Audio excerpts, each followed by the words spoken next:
All right, so I think we can go ahead and start our webinar. Again, welcome and thank you for participating on our monthly webinar. My name is Andrea. I am with Minoria. Minoria is a company that's truly invested in helping disadvantaged businesses. We provide resources. We do a lot of research to help disadvantaged businesses grow and identify contracting opportunities. We're niched in the construction industry, and this is one of the reasons why we provide these monthly webinars that are specialized for contractors. On this webinar, we are going to have questions towards the end of the presentation, so make sure you go into the questions and answers. If in case we go across a slide and you have a question, feel free to write it down.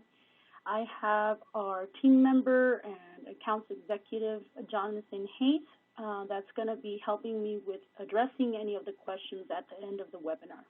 Okay.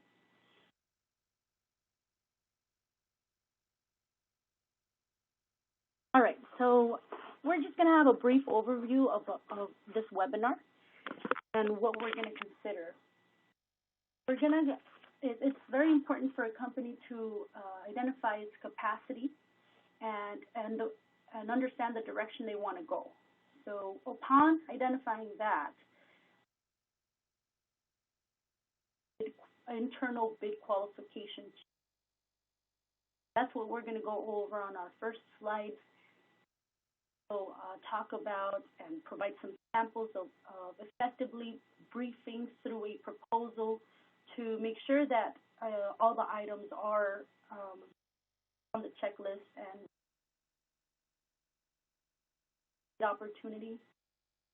Go over some of the key factors you want to consider when you're ready to move forward on this proposal, and strategy of being able to measure outcomes during the process of submitting a proposal, and if in case you get awarded, the execution process too. So let's talk about understanding your company's capacity and direction.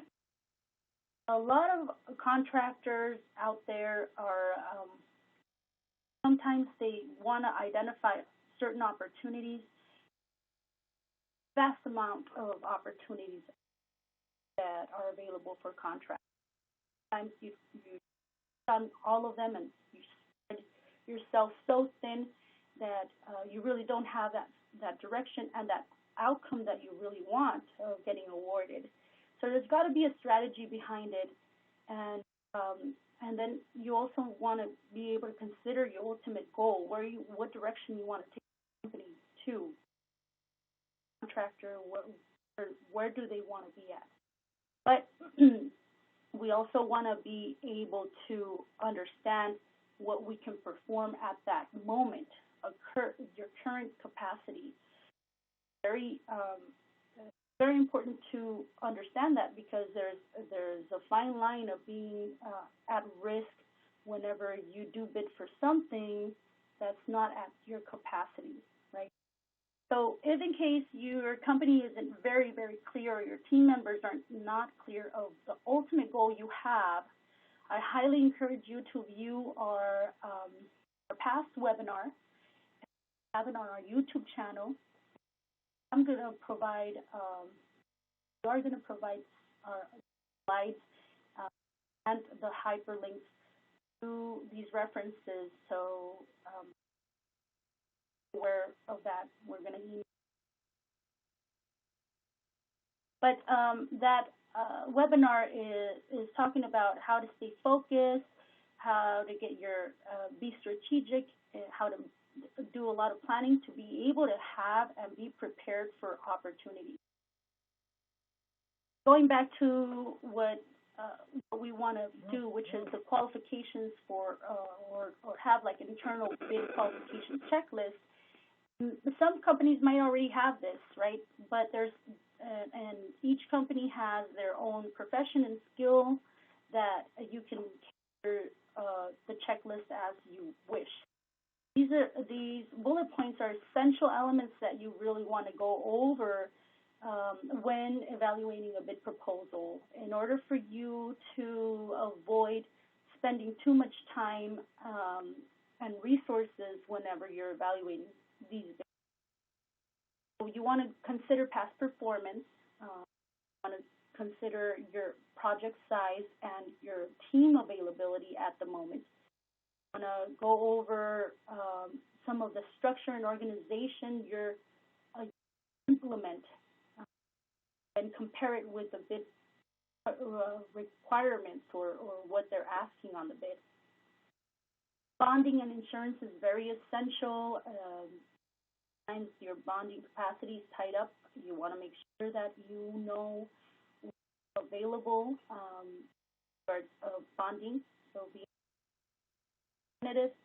Service area is very important too. I'm sure I've gone through that mistake. I'm sure there's a lot of other estimators and project managers have gone through a bid proposal. We get all excited because it turns out that we can fulfill all the requirements, but then we find out that it's an area 2 or 3 hours way up north that we really can't serve. So make sure to really be specific on what area you will really want to serve and can serve.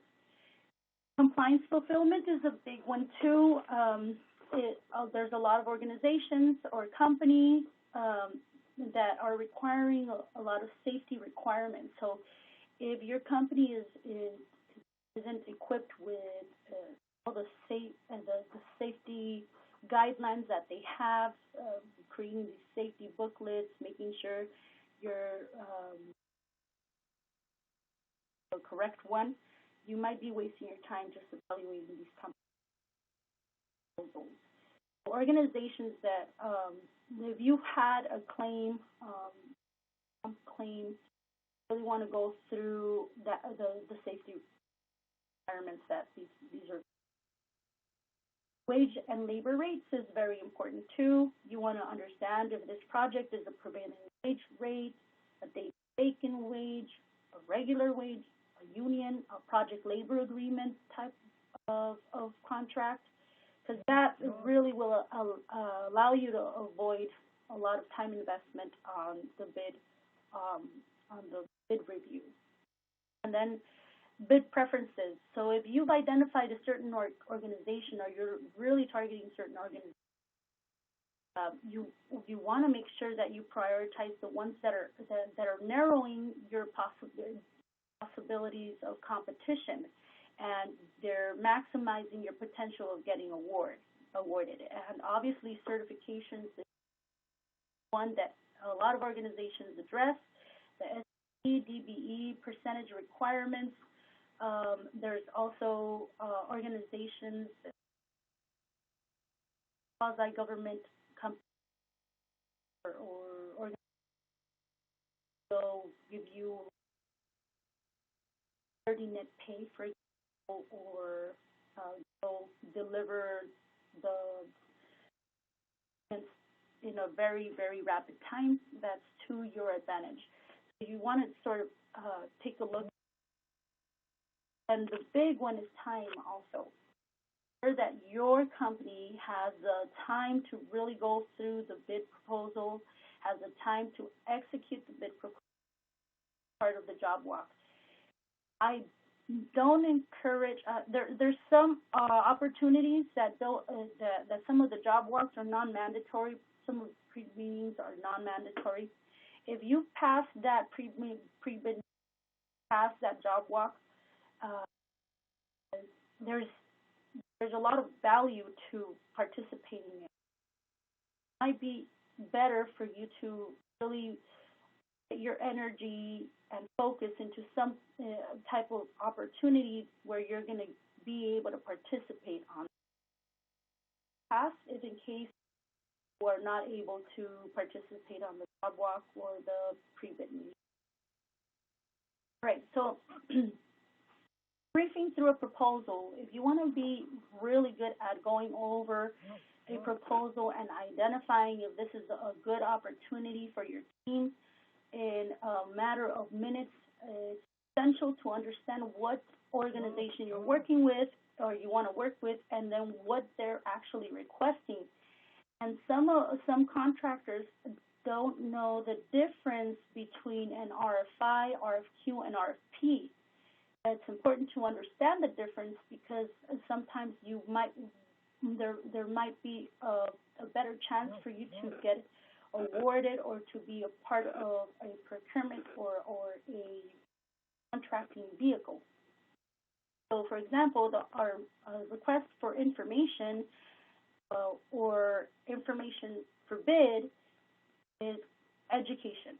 Just remember that, education. They want to, maybe there's a project that they have that they're trying to look for a solution, and because they don't have the skills you might have, they're inviting you as a contractor and other contractors that are skilled in your profession to provide solutions.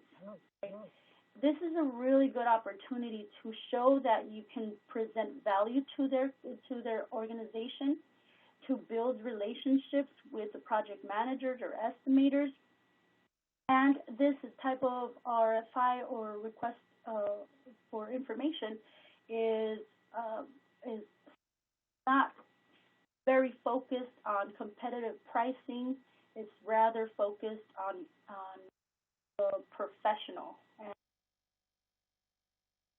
remember that there's a higher chance of being able to have it awarded with the prices that you're requesting. The request for qualifications is basically a request to identify contractors that meet a specific need for projects. This is where the contracting vehicles come in, the pools of contractors come in. If you're going to participate in anything, I highly encourage you to request for qualifications. Sometimes it depends on the entity or the organization requesting this. Sometimes it can be as simple as just providing a capability statement, or as specific as almost preparing a technical proposal with all the instructions requested. And like I mentioned, we're going to go over some examples. And then the RFP is the one that everybody knows about. The majority of the contractors is the request for proposal. That is the one that is owner, the developer, or contractor needs a construction company or trade contractor for a specific task performed. They want to compare prices, so it is competitive in price. The focus is going to be on the price value. And of course, there's certain other elements, but there's a significant percentage that they're going to consider their awarded contractor due to the price. So IFB, let's take a look at the sample of a bid or request for information. We're going to get to see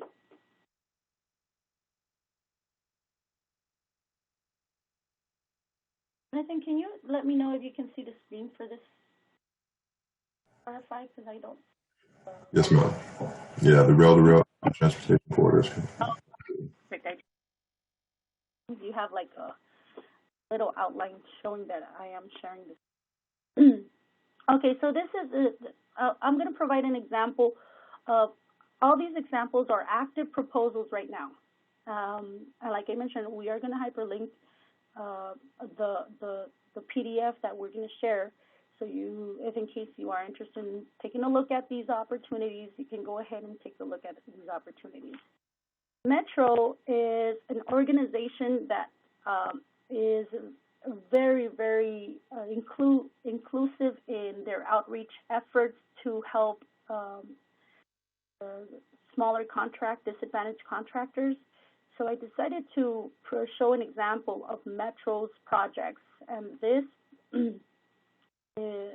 their project starts by a table content. Usually they all start by a table of contents or a letter of invitation, and then a table of contents. So in this case, one of the highlights that will answer your entire questions that you have developed for internal procedures is the section 1, which is letter of invitation. You really want to go through that. Another one that's going to be able to, that you're going to be able to understand and see if you comply with, or you do qualify for their requirements, is making sure that you're looking at their bonding requirements and their bonding and insurance requirements. You also want to be able to identify certain areas, and sometimes table of contents extends wherever you can see on the table of contents that you have a scope of work. That's where you want to go as well. Visions.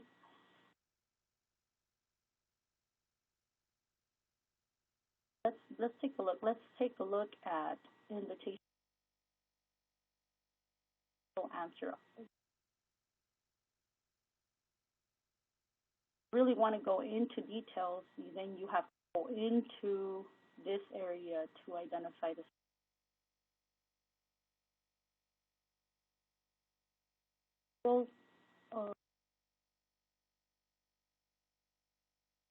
look at the request for bid. So invitation for bid on this will have the majority of the highlights. We'll have when the bid is due, who the contact is, information of the contracting administrator, pre-bid conference,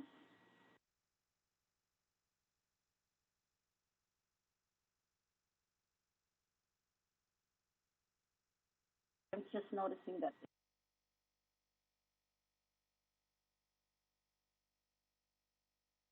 passed.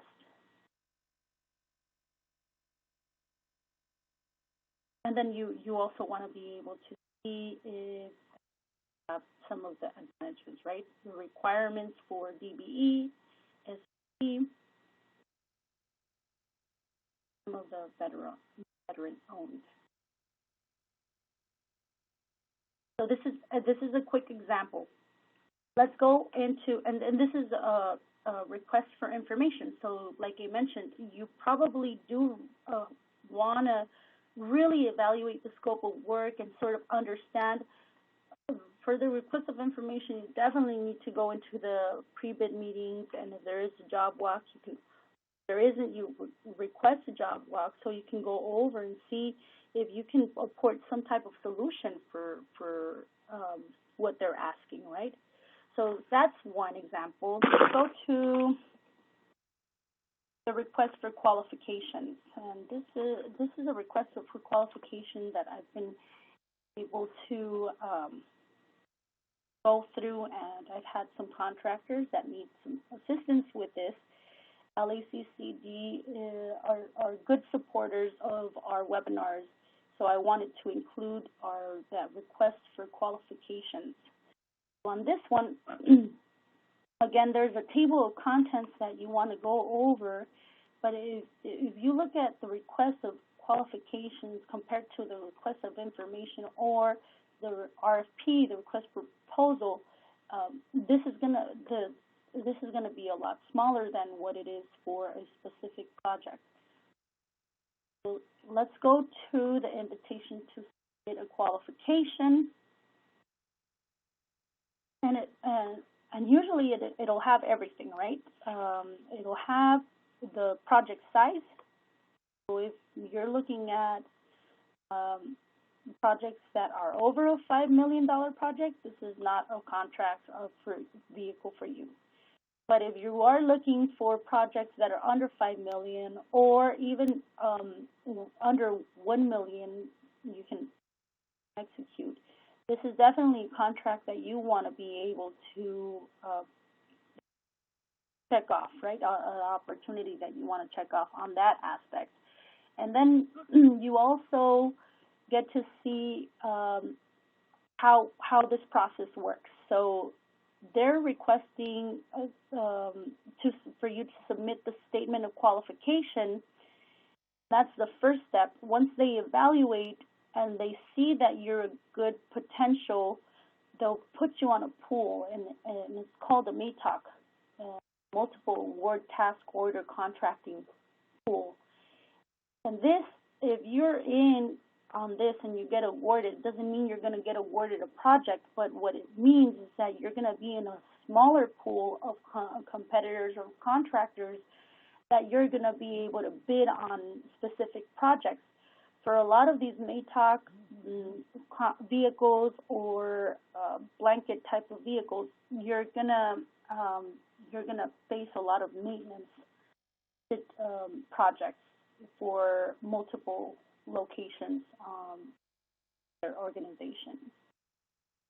You also have so see this the term for the LACCD is PQSP MATOC, right? And it'll explain how this program is. Obviously, if you can read a significant amount, you want to go and evaluate the check item list that you've done. If you are able to check all the items, then that's when you are you're highly encouraged on really going through and evaluating all the documents. So this one is you want to be able to highlight what locations. So this is the area, the service area that is to perform on those campuses. You're good to go on that aspect. It also will state mandatory. This is a non-mandatory pre-submittal meeting that has passed. There is a deadline for this project is going to be on July 2nd, which is, I think it's around 3 days from now. Scope of work and services, this is the contracting, the license you have to have. It's either an A, a B, or a specialty. And then these are the type of projects they're going to be ordering tasks for: abatement, new construction, utility, parking lots. If any of these sound like contracts you can perform on, definitely submit the proposal. And there's a lot more, but the more you can check off, the better. I mean, usually with the scope of work, between the scope of work and the request, the letter of request for bid, and of course any type of scrolling through the compliance and performance reviews, you should be able to tackle this in a matter of minutes. So now let's go into the request of proposals.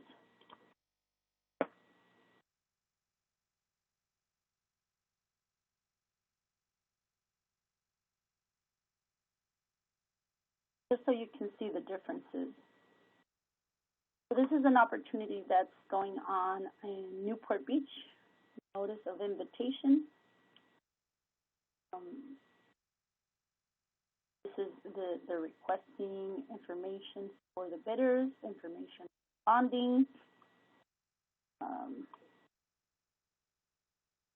type of labor compliance, safety compliance. Let's just take a look at, and I'm briefing through, so just so you, this is what I do. So I'm sort of giving you an example of how to just skim through it and make sure that you can check off any item that you have for your company.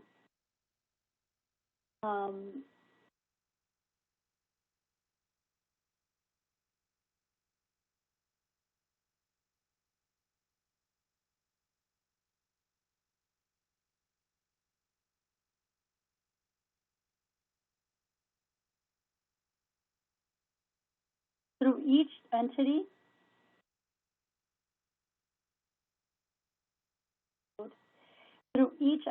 you, when you're barely starting on an organization and you're working with them, so if it's a city official, or if it's quasi-government, if it's a whatever organization, they're going to always have their standard process, right, of being able to bid on these projects. Um, the the hardest part is understanding the initial or doing the first bid proposal, because you really do have to go through everything, um, and you're learning the process as you go.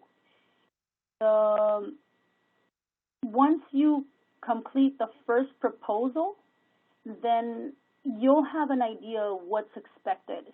And the time investment for that is going to be a lot shorter than your initial investment when you were trying to learn the organization's process. So that's one of the reasons why it's so important to really measure a certain amount of outcome for these projects, and identify and really focus and target a certain organization, because it's, instead of just trying out all the contracts that, or the opportunities that are available with individual organizations, because you're going to go through the learning process more and more. So that's why I encourage for making a plan, and you have companies that you have identified that you know they can level in your company. Now, sometimes you don't even have to look at the proposal or the invitation letter or anything. Sometimes you have it. You have the highlights on a portal.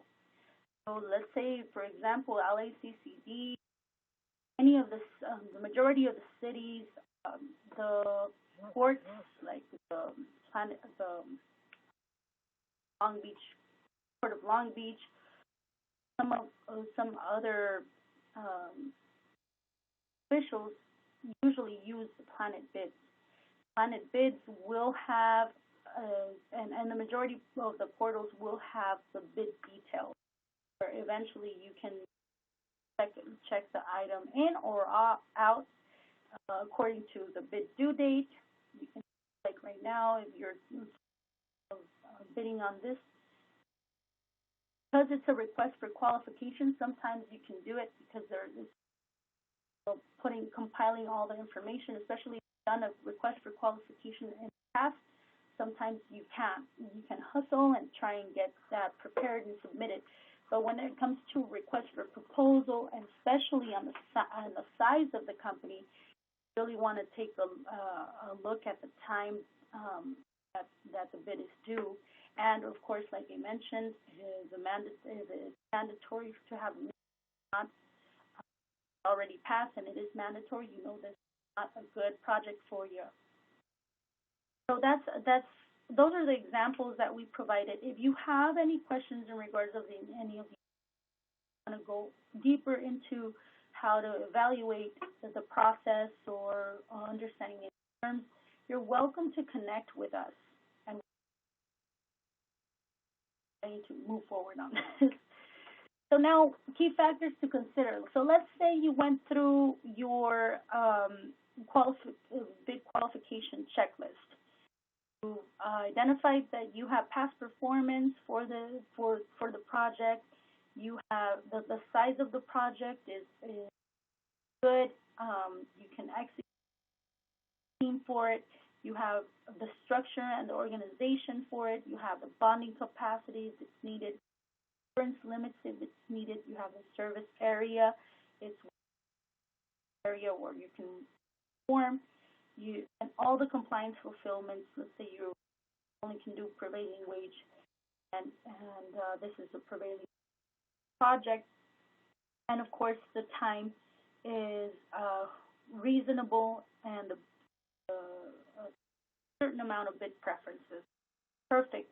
You've checked all of them. It's ready to go and move forward, right? So what is next?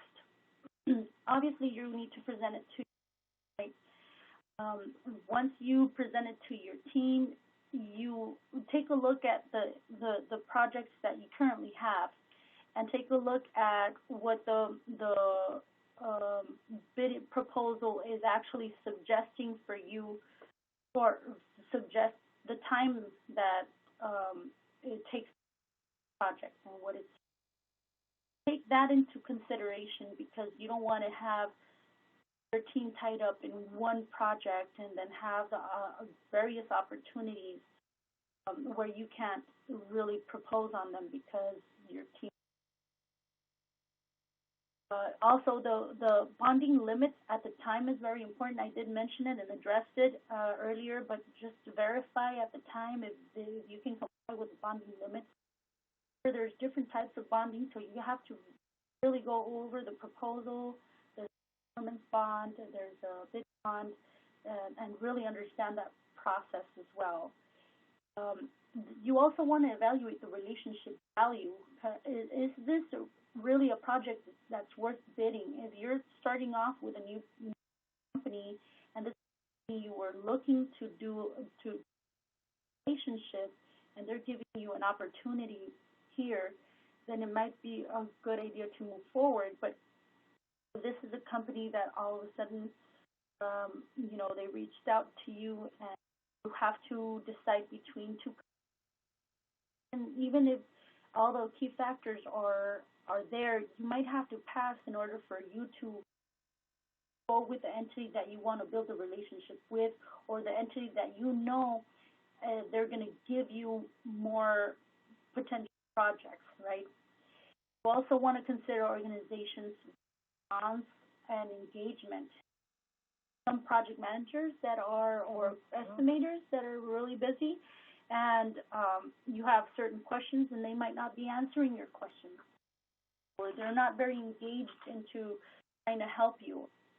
But there is another company that is reaching out. They're asking for your proposal. They're being responsive.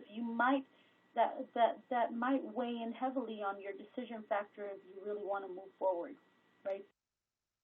Net payment. Make sure that you understand how long will it take for you to. And if you have that access to capital, if in case you are projecting to receive days or even 90 days. And of course, competition. Whenever you, especially those job walks, whenever you have a lot of contractors that are on the job walk, you might consider, hey, is it worth really going into a project where there's so many competitors, as of another project that there might be, 2 or 3 contractors that did the job walk. So you also have to have all those factors in consideration, even though you might be to perform on the project. Now, let's say you took all of that into consideration, you're ready to move forward, and you prepared the technical proposal, you prepared the bid, the prices, you did the takeoff, all of that. All of that should be measured, right? So each person, let's say your business development representative, or if it's the owner that's evaluating the opportunities, need to really identify the time that it took for you to evaluate that opportunity. Evaluate and take time of the investment in developing the proposal, and then make sure that you also take factors and this is a very hard portion to measure, right? Relationship value in the process.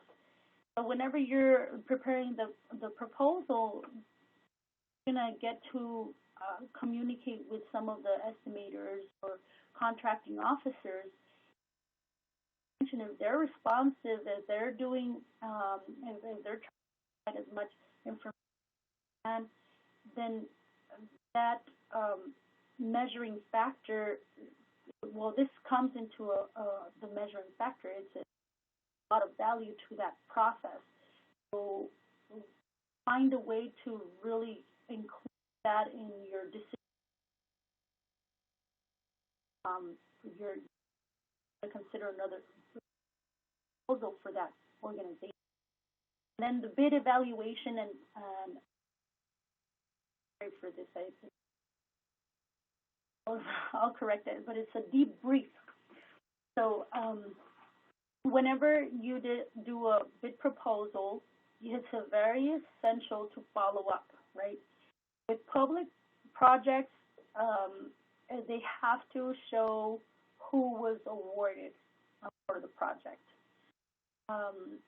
So you really want to refer back. And sometimes referring back is not a problem, depends on the organization, but it's also very crucial to ask for a debrief analysis. And debrief is basically reconnecting with estimator, the contracting officer, right after you found out that someone else got awarded, and then see what you need to work on.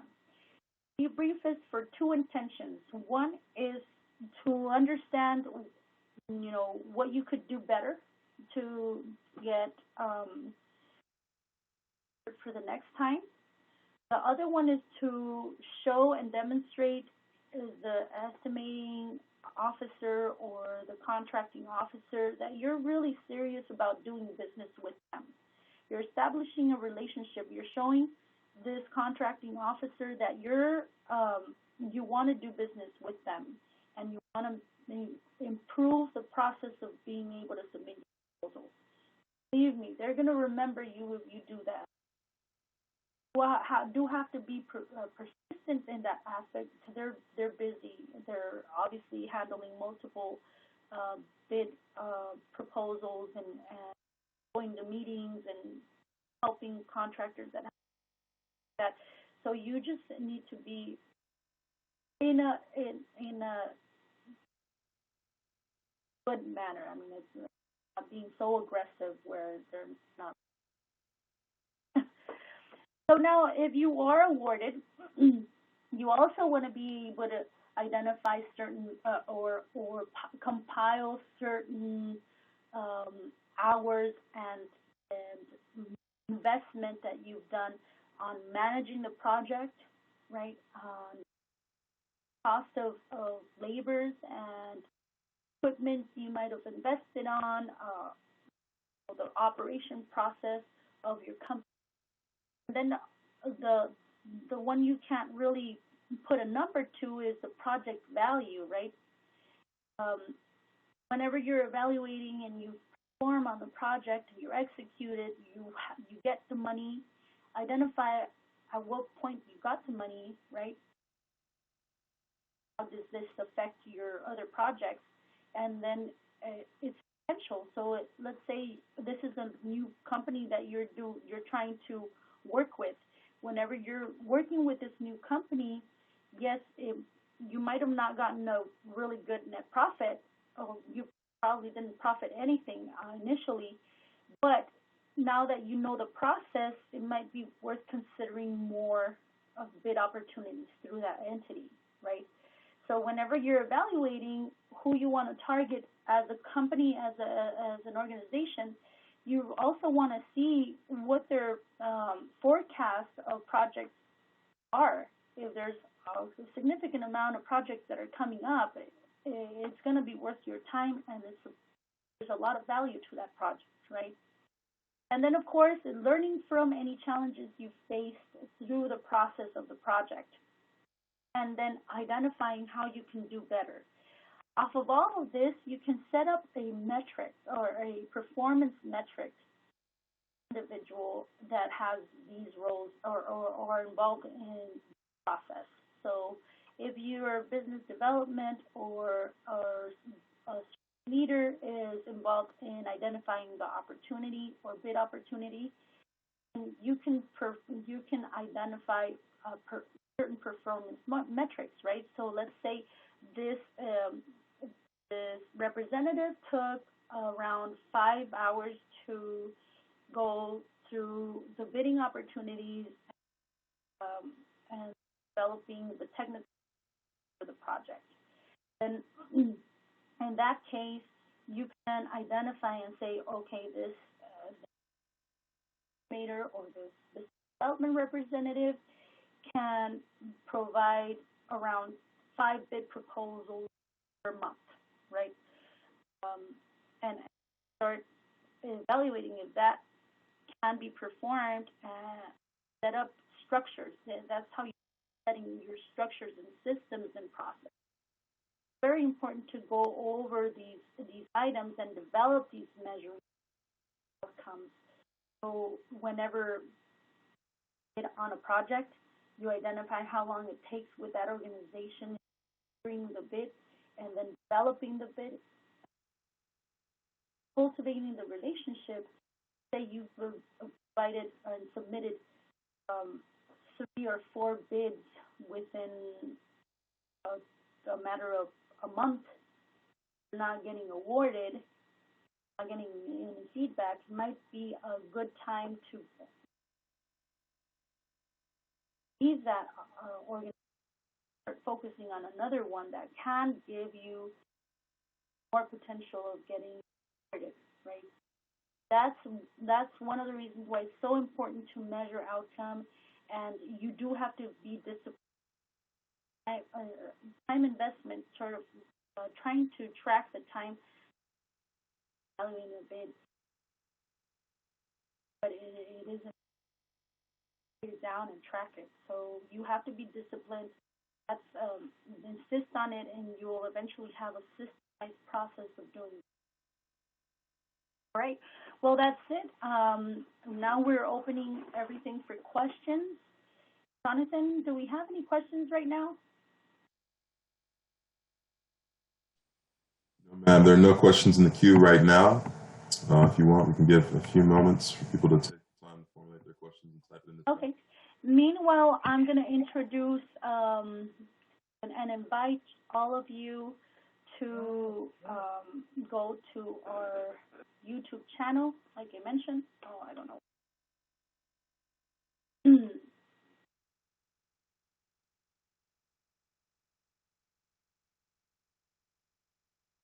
Invite you to our YouTube channel and invite you to identify your capacity through our assessment.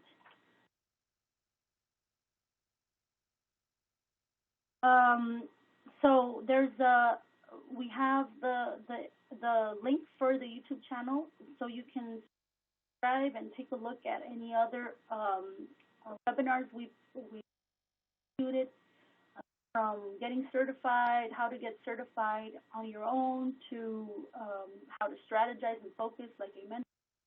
We have a lot of information to help you on the process of being.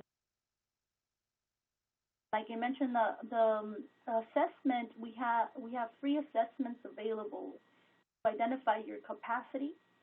And once you've completed that, what you can expect from us is provide free resources of organizations that can help you in capital, in preparing and building capacity for the team and yourself, in planning and going through the process, in any consulting.